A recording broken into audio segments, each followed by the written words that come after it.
Rumah Sakit Umum Daerah Abdul Muluk atau RSUDAM Lampung kembali membedah jantung dua warga Kota Bandar Lampung.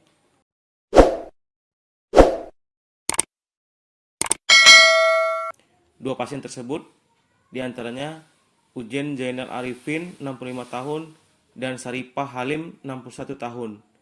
Keduanya pasien nomor 7 dan 8, pasien pelaksana tugas atau PLT Direktur Utama RSUDAM Dr.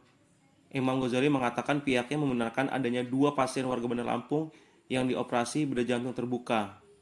Pihaknya melakukan operasi bedah jantung terbuka untuk pasien nomor 7 dan 8 yang dilakukan oleh para dokter RSUDAM.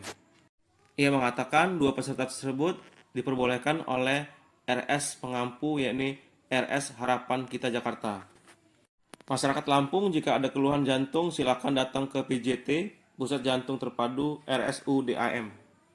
Dengan harapan masyarakat Lampung terbantukan. Bedah jantung terbuka hari ini Abdul Muluk yang ke-7 dan ke-8, dua peserta yang dioperasi pada hari ini.